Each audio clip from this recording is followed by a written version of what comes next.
అని ఇప్పుడు రాముణ్ణి ఇంకొంచెం దూరం తీసుకెళ్ళి ఇమే చ విపులాహ సాలాహ సప్త శాఖావలంబిన ఎత్రైకం ఘటతే వాలి నిష్పత్రయితు మోజస. ఇవే 7 సాల వృక్షాలు వరుసగా ఉన్నాయి, చూసావా? ఇవి 7. ఇవే ఉదయం సంధ్యావందనం చేసుకున్న తర్వాత మా అన్నయ్య వచ్చి దీన్ని కదిపేవాడు. దీన్ని ఊపితేనే ఆకులన్నీ రాలిపోతాయి. రామ, మా అన్నయ్య ఇంత బలవంతుడు, ఇంత వేగం ఉన్నవాడు, నేను చెప్పవలసింది చెప్పాను, నీకు నమ్మకం ఉందా వాలిని చంపగలనని అని అడిగాడు. అంటే ఇంత చెప్పినా బలవంతుణ్ణి అనుకుంటున్నావా? నిజంగా అంత బలం ఉందా అంటే రాముడు ఏమనలేదు, లక్ష్మణుడు నవ్వాడు. ఆయన అన్నాడు, తథాబ్రువాణం సుగ్రీవం ప్రహసన్ లక్ష్మణోబ్రవీత్ కస్మిన్ కర్మణి నిర్వృత్తే శ్రద్ధద్యా వలినోవధం. ఏమి నీకు అనుమానమా? మా అన్నయ్య చంపగలడు వాలిని. వాలికి ఎంత వేగం ఉందో అంతకన్నా వేగం మా అన్నయ్య బాణానికి ఉంది. నీకు అనుమానమా? నీ చెప్తున్నాను మా అన్నయ్య చంపగలడని. అనుమానం ఉంటే ఏం చేస్తే నమ్ముతావు చెప్పు అన్నాడు.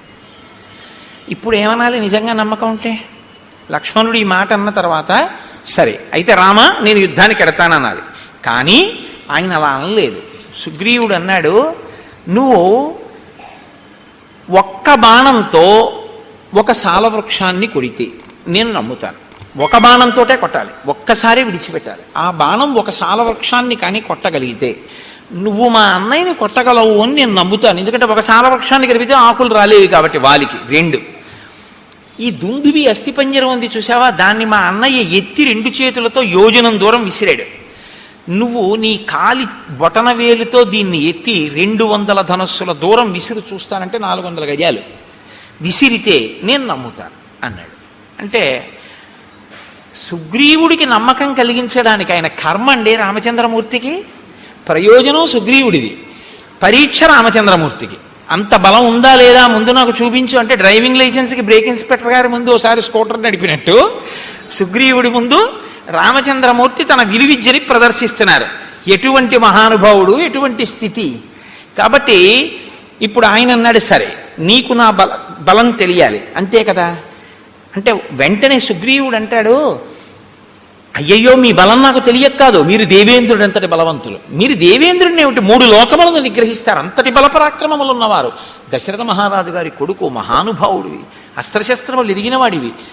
కానీ వచ్చిన ఇబ్బంది ఏమిటంటే మా అన్నయ్య బలం నాకు ప్రత్యక్షంగా తెలుసు, నీ బలం విన్నానంతే, నాకు ప్రత్యక్షంగా తెలియదు. కింతు తస్య బలజ్ఞోహం బలశాలిన అప్రత్యక్షం తుమే వీర్యం సమరేతవ రాఘవ. మా అన్నయ్య యుద్ధాలు చేయడం నేను చూశాను, మా అన్నయ్య ఓడిపోవడం అన్నది నేను చూడలేదు. వాళ్ళెప్పుడు ఓడిపోలేరు జీవితంలో, కాబట్టి వాలి ఓడిపోవడం అన్నది నేను చూడలేదు. బలానా దానికి ఓడిపోతాడని చెప్పడం కుదరదు. అంత వేగం, అంత బలం నీకు ఉంది అని నేను విన్నాను, కానీ నేను ఎప్పుడు చూడలేదు. కాబట్టి ప్రత్యక్షంగా చూస్తే ధైర్యం వేరు. కాబట్టి ఓసారి ఇవి 2 చేసి చూపిస్తే నమ్ముతాడు. పైకి నమ్మినట్టే ఉంటాడు, కానీ ఓసారి ఈ కంటితో చూస్తే కానీ నమ్మనంటుంటాడు. సుగ్రీవుణ్ణి అనక్కర్లేదండి, మనందరం అంతే కదా. మీరు కాదు, మీరు పెద్దలు, నేను మిమ్మల్ని అంటలేదు. నా ఓటిగాడు ఈశ్వరుడు ఉన్నాడు అంటుంటాను, కానీ ఏమో ఎందుకైనా మంచిది మన గొడవ మనం చూసుకుంటుంటే అంటుంటాం. నమ్మినట్టు ఉంటాం, కానీ అవును ప్రహ్లాదుని రక్షించాడు, అవును రామచంద్రమూర్తి అదేంటి వానరులందరినీ రక్షించారు అంటాం, రామాయణం అంతా చెప్తాం, కానీ మన అపనమ్మకం మందే. సుగ్రీవుడు అంతే. కాబట్టి ఇప్పుడు ఆయన నీకు నమ్మకం కలగడం కోసం నేను ఈ దుందిపి కళేబరాన్ని ఎత్తి విసరాలంతే కదా అని, ఏదైనా ప్రత్యయోస్మాసు విక్రమే తవ వానర ప్రత్యయం సమరే శిలాఘ్యం అహముత్పాదయామితే రాఘవో దుందుభే కాయం పాదాంగుష్ఠేన లీలయా తోలయిత్వా మహాబాహు చిక్షేప దశయోజనం. వాలి 2 చేతులతో ఎత్తి గిరగిరా తిప్పి 1 యోజనం విసిరినటువంటి దుందుభి యొక్క కళేబరాన్ని రామచంద్రమూర్తి తన కాలి బొటన వేలితో పైకెత్తి దశయోజనం చిక్షేప దశయోజనం 10 యోజనముల దూరం విసిరిశారు కాలి బొటన వేలితో. నమ్ముతావా అన్నాడు. అంటే ఆయన అన్నాడు, అప్పుడు మా అన్నయ్య చంపినప్పుడు అది పచ్చిగా ఉంది, మాంసంతో ఉంది, నెత్తుడితో ఉంది, బరువుగా ఉంది. ఎత్తి యోజనం విసిరాడు. ఇప్పుడు చాలా కాలం అయిపోయింది, ఎండిపోయింది, అస్థిపంజరం అయిపోయింది. దాన్ని నువ్వు బొటన వేలుతో విసిరావు 10 యోజనాలు. ఒక్క సాలవృక్షాన్ని కూడా కొట్టు ఒక బాణంతో, కొడితే నమ్ముతాను అన్నాడు. అంటే ఇంకా ఇప్పటికీ కూడా పూర్తిగా నమ్మకం కలగలేదు. వెంటనే రాముడు స గృహీత్వా ధనుర్ఘోరం శరమేకంచమానద సాలముద్దిశ్య చిక్షేప జాస్వనై పురయం దిశ స విసృష్టో బలవత బాణస్వర్ణపరిష్కృత భిత్వా సాలాన్ గిరిప్రస్థే సప్త భూమిం వివేశ ప్రవిష్టశ్చ ముహూర్తేన ధరాం భిత్వా మహాజవ నిష్పత్య చ పునస్తూర్ణం స్వతూణీం ప్రవివేశ తాన్ దృష్ట్వా సప్త నిర్భిన్నాన్ సాలాన్ వానరపుంగవ రామస్య శరవేగేన విస్మయం పరమంగత.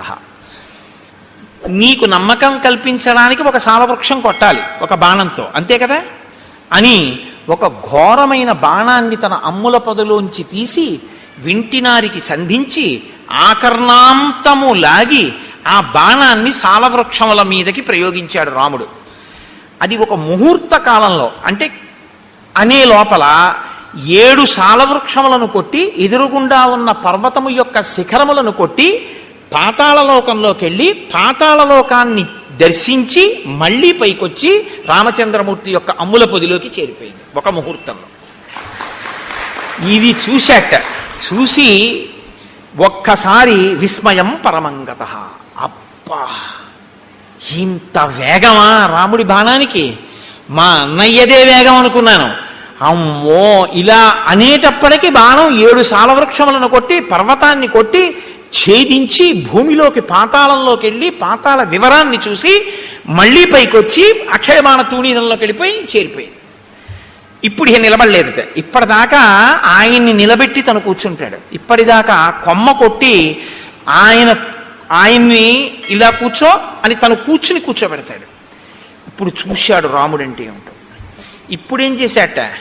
సమూర్ధ్య న్యపతద్ధూమౌ ప్రలంబీకృత భూషణ సుగ్రీవ పరమప్రీతో రాఘవాయ కృతాంజలి. ఇప్పుడు ఆయన ముందు ఇలా వంగిపోయి 2 చేతులతో అంజలి ఘటిస్తే ఆభరణములు వ్రేలాడాయి అన్నారు మహర్షి. ఎంత పెద్ద మాట చూడండి. ఇప్పుడు నేను నా మెడలో ఉన్న రుద్రాక్షహారం నా మెడలోనే నా గుండెల మీద ఇలాగే ఉందనుకోండి, నేను బాగా వంగలేదు అని గుర్తు. ఇది ఉందా, ఊడిపోయిందా? అదే నేను ఒకరి యందు భక్తితో బాగా వంగిపోయి నమస్కరించాను అనుకోండి, ఇలా నా గుండెల మీద ఉన్న హారం ఏమవుతుంది? ఇలా గాలిలోకి వచ్చి వ్రేలాడుతుంది. అంత వంగిపోయాను అంటే గుర్తేమిటి? అవతల వారి యందు అంత భక్తి చూపించాను అని గుర్తు. ఇన్నాళ్ళు ఏమైంది భక్తి అంటే? ఇన్నాళ్ళు రాముడిని అలా చూడలేదు. ఇప్పుడు రాముడు ఏమిటో తెలిసింది. తెలియగానే ఏం చేశాడంటే అంత వంగిపోయాడు. వంగిపోయి అన్నాడు, ఇక వెళ్ళిపోదాం పద, పిలుస్తాను వాళ్ళని అన్నాడు. ఇప్పుడు ఎంత నమ్మకం వచ్చేసిందో చూడండి. కానీ దీని ఫలితం దీనికి ఉంటుంది. ఇది మీరు కిష్కింధకాండలో పట్టుకోవలసినటువంటి ఒక అద్భుత రహస్యం. రాముడు అన్నాడు, పద, తప్పకుండా యుద్ధం చేస్తాను, నువ్వు పిలు మీ అన్నయ్యని, మీ ఇద్దరు యుద్ధం చేస్తుంటే నేను వాలిని సంహరిస్తాను. ఇప్పుడు వెళ్ళాడు, పెద్ద సింహనాదం చేశాడు. ఎవడు రావాడన్నాడు, మీ తమ్ముడే వచ్చాడన్నాడు. వీడికెంత అహంకారం వచ్చిందిరా, ఋష్యమూకం మించి దిగి నా ముందుకు వస్తాడా యుద్ధానికి అని వాలి గబగబా బయలుదేరి వచ్చాడు. ఇద్దరు పెనుగులాడుతున్నారు, ఇద్దరు పిడికిటి పోట్లతో పొడుచుకుంటున్నారు, కలియబడుతున్నారు, గుద్దుకుంటున్నారు, తన్నుకుంటున్నారు, ఒకరి మీద ఒకరు కలియబడుతున్నారు, నెత్తురు కక్కుతున్నారు. ఇన్ని చేస్తుంటే రాముడు బాణం వెయ్యలేదు. తతో రామో ధనుష్పాణి తావుభౌ సముదీక్ష్యతు అన్యోన్య సదృశౌ వీరౌ ఉభౌ దేవావినాశ్వినౌ. అశ్వనీ దేవతలిద్దరూ ఒకేలా ఎలా ఉంటారో వాలి సుగ్రీవులిద్దరూ పూర్తిగా ఒక్కలా ఉన్నారు. అంటే ఏమండి, దెబ్బలు కొడుతున్నవాడు వాలి, తింటున్నవాడు సుగ్రీవుడు కాదా అంటే మల్ల యుద్ధంలో అలా ఉండదు.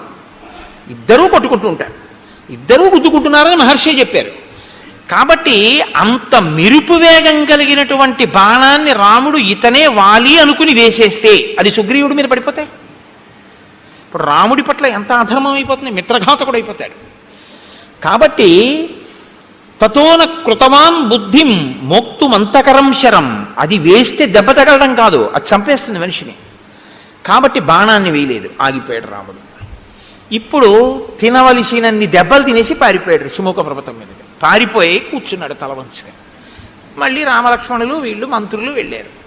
వెడితే తల వంచుకుని కూర్చున్నవాడు రాముడి వంక చూశాడు. రాముడు ఏమనలేదు. సుగ్రీవుడే అన్నాడు, నా మానాన్ని నేనున్నాను, అగ్నిసాక్షిగా మిత్రత్వం చేసుకున్నావు, సాలవృక్షాలు కొట్టావు, మా అన్నయ్యని కొట్టేస్తాను యుద్ధానికి పిలవమన్నావు, నీ మాట నమ్మి యుద్ధానికి వెళ్ళాను, నన్ను చితక పొడి చేశాడు, నువ్వు బాణం వేయలేదు.